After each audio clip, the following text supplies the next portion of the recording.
Hi everyone, Comic Book Reviewer here. This time reviewing on issue 1 of Ultimate X-Men 2024 comic review.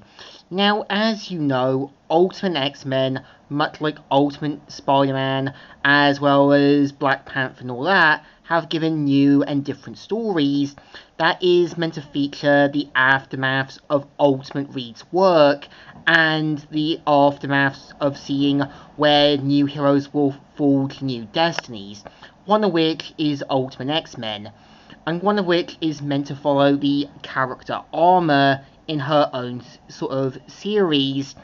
And unlike her Ultimate counterpart from the 2013 series, where she's just there, her series is more focus driven, taking artwork from mangas like Death Note, Uzumaki, and so forth.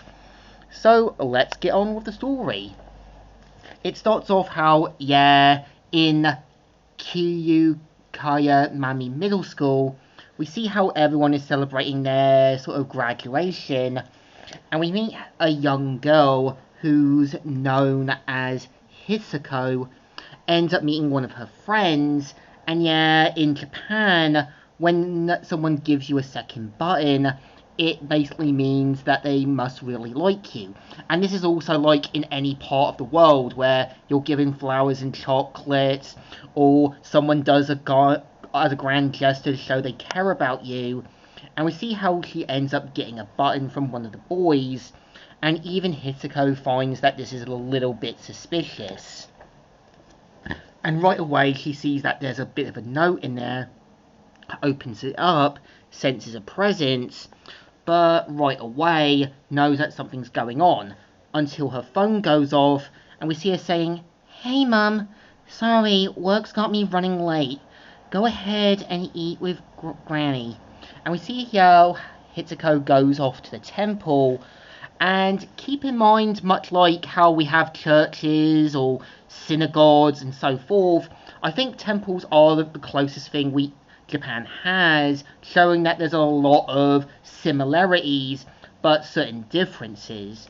And we see how Hisako meets a certain boy from his past, and turns out when she looks, it's a dark entity saying, "Hitsuko, I knew you would come, hoping to make new friends."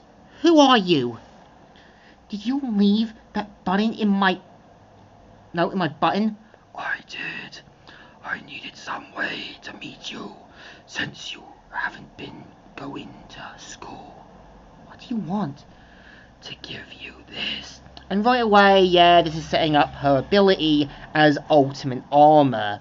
And we see how she later learns from this kind of unknown creature about Tatsuba, who, Hitsuko and that were friends, and we see how they got to know each other better. But something happened to Tatsuba getting picked on, and we see how despite her best efforts, he went on to his own personal hell and ended up killing himself. And this unknown creature makes it clear that she failed to take responsibility and says, "Stop, I tried to, it wasn't my fault." "I quit running from my problems. My eyes are open. The time for Swallow is over. Now it is the time for vengeance." And we see how she sees that he's now gone away, but kind of questions what's going on, until she sees that something's happened and sees the ghost of Tatsuba. And keep in mind that, with ghosts and spirits and that popping up, anyone in their right mind would be scared. And this is where Hisako now finally sees that she now realizes her best friend and everything around her is all coming back against her. And we see how, without paying attention to the road, she ends up almost getting run over until her armor powers kick in with her special totem. And we see how she looks shocked, and the sort of spirit totem acting all friendly and that. And we see how afterwards smoke and that comes from the car, but the next day we see how there's news reports in that. But we see how Hisako is still trying to make sense with everything going on. and of course has to find out what's going on, and gets onto her bike, kind of gets back to the temple, and obviously wanting to make sure that if whatever this creature is, if it can be stopped, saying, Guilty. Couldn't Itsuko? Or were you looking for this? You dropped your high school diploma last night. and we see how, Hisako makes it clear that, this wasn't about Tasuba's death, but this is just basically an excuse. And we kind of see how Hisako's powers kick in and once again stops the unknown entity.